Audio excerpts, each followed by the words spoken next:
Caitlin Clark, let it be known, she does not like this Stephanie White offense, how these players in the WNBA don't even know where to move or how to move or where to cut. And that leads to a lot of her turnovers. And she also states how much she misses Lisa Bluder. And I think all of us Indiana Fever Caitlin Clark fans prefer if Lisa Bluder was the head coach of the Indiana. Has Caitlin Clark just detonated a bombshell under the Indiana Fever's entire season? Whispers of tension have now erupted into an unheard-of public declaration. The WNBA's brightest star is reportedly slamming her coach's offense and openly longing for the return of her college mentor. This isn't just rookie growing pains. It's an alleged deep-seated rift, a clash of coaching philosophies so profound it could reshape the future of professional basketball. Prepare for a behind-the-scenes look at the locker room drama brewing bigger than any half-court buzzer beater, revealing a controversy that could define an era.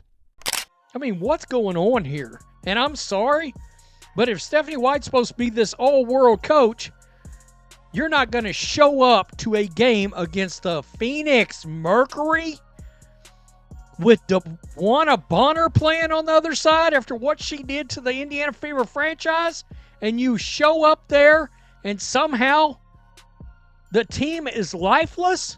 Sophie Cunningham coming back to Phoenix and the team is lifeless? That is the coach. Clark's frustration, sources suggest, runs deeper than any casual complaint. She's reportedly dismayed by Stephanie White's rigid offensive system, claiming players are left completely bewildered, unsure where to move, how to cut, or even where the ball is supposed to go.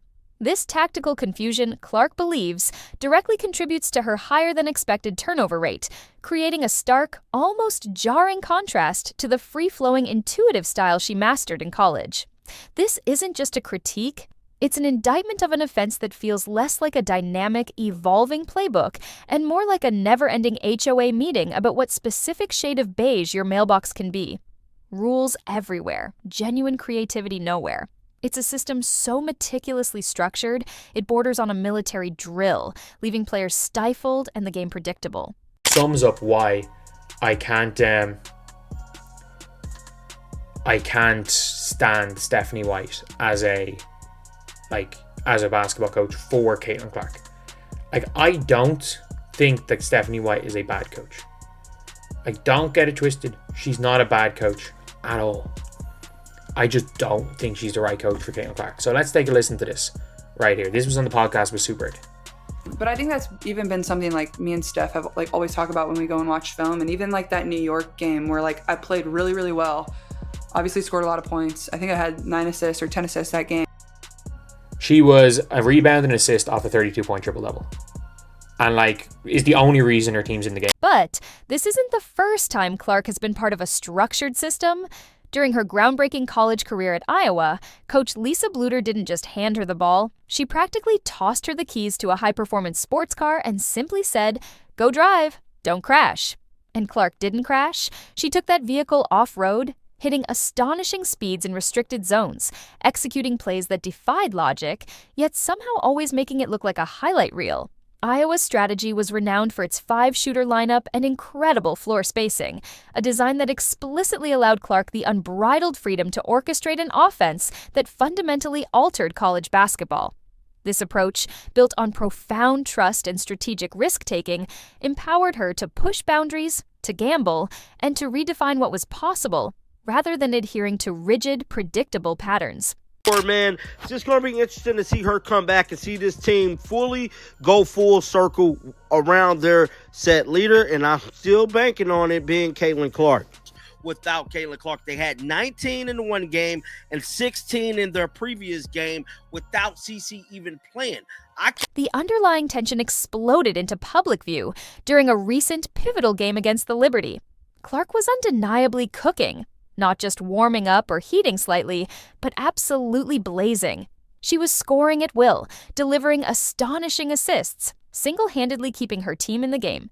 Yet, after 2 crucial, though admittedly flashy turnovers occurred in the fourth quarter, a seemingly inexplicable coaching decision sent shockwaves through the league.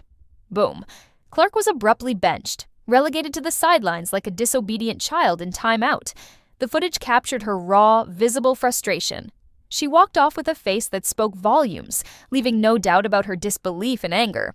Many within the basketball community openly called it embarrassing and pathetic, a move that felt less like strategic coaching and more like a public shaming of the league's most magnetic star. My precious Cece, she was upset. She didn't say nothing, no smiling, walked off, not looking at no cameras. I'm talking about, you can tell it's all on her face. She got it in her mind. But look, I need y'all to understand.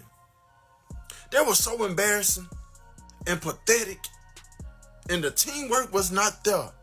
But I remember Jordan had got hurt his second year. He didn't come back until playoffs, and that playoff series was legendary. He scored 63 points in one game, but he still lost, though. This incident, however, served to highlight a broader, more insidious problem reportedly plaguing the WNBA, its ingrained obsession with veteran preference.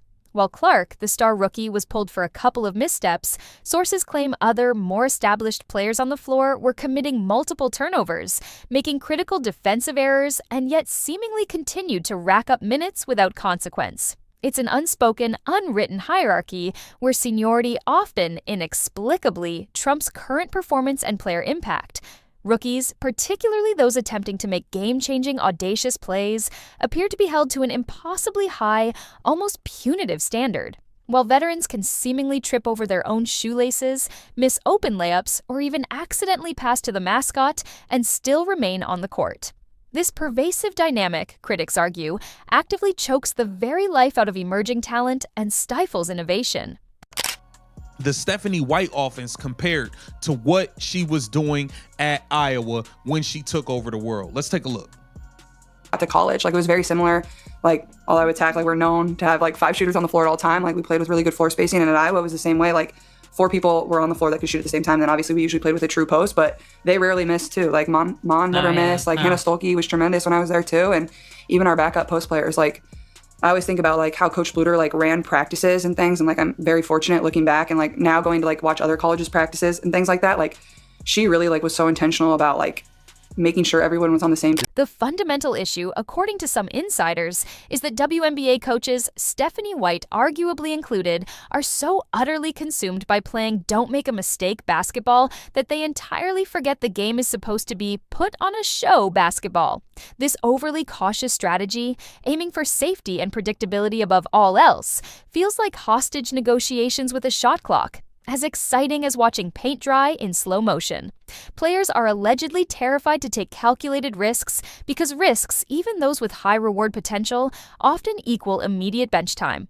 If your primary goal as a team is simply not to embarrass yourself, you're not playing offense. You're merely surviving. This approach, many argue, is actively killing creativity, dimming the inherent spark of the game, and alienating potential fans who crave excitement. In over 10 years, and Caitlin Clark has something to do with that, man. They was 8-5 with Caitlin. At the end of the day, no matter how many games they win, they lost more games without Caitlin Clark playing. So everybody argument that Caitlin Clark is the Achilles heel, Caitlin Clark is this and that, your argument is obsolete, bro. They will forever have that notion on their, that blemish on there. Now, if they would have won more games, lost less, then you might have had something. For a player like Clark, this stifling environment is particularly damaging, bordering on strategic malpractice. She reportedly possesses a rare, almost preternatural skill, the ability to see plays developing 3 seconds before they actually happen, a profound vision most veterans can only dream of acquiring. Yet, instead of unleashing this profound talent, White's system allegedly keeps her in a tight little box, like she's afraid Clark might dribble into another dimension if given too much freedom. Her innate unpredictability, her lightning-fast pull-up from the logo, her impossible passes, her uncanny ability to completely alter the game's rhythm, the very essence of what made her special, is being systematically trained out of her game.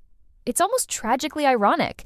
The defense is supposed to fear her audacious moves, but that can't happen when innovation is treated like a technical foul, and creative gambles are met with immediate punishment. Still lost, though. But at the end of the day, he fought, and you could tell that he missed being away from the game. So I can see my precious CC coming back, doing her thing for the playoffs. I just want her to be 100% healthy at the end of the day. If Stephanie White gonna keep jeopardizing Indiana Fever fans, so let's keep it real. Let's keep it 100 like a Ben Frank. You hear me? So let me ask y'all again. Is Stephanie White a good coach? A great coach? I'm waiting. No, she not. Not even close. If anything, she puts a star in the offense. She's sucking the life out of the team, out of the franchise. And Kelly Krostoff, whatever her name is, Lynn Dunn, you hear me? They all need to go.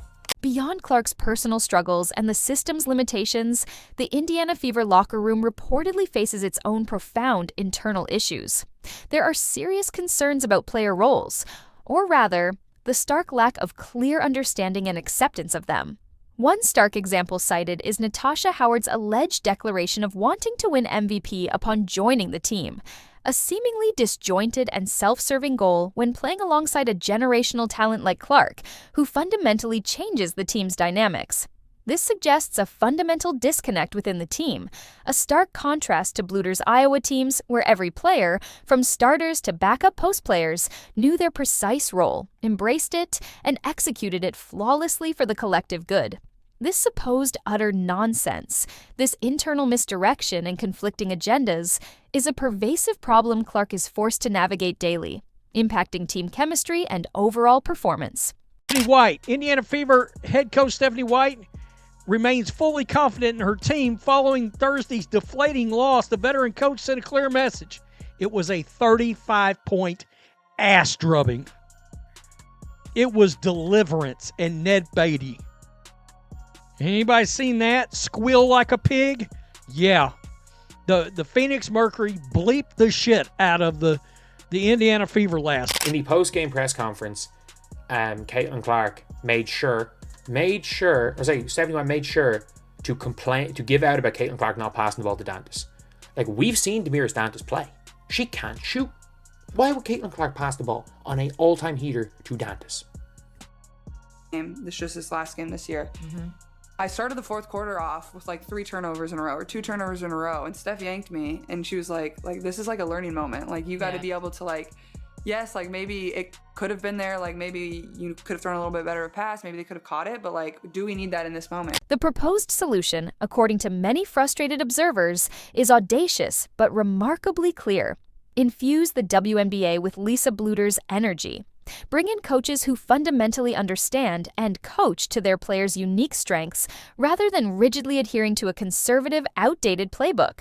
Let Clark run wild, let her experiment, take those deep shots, and yes, absolutely let her make mistakes.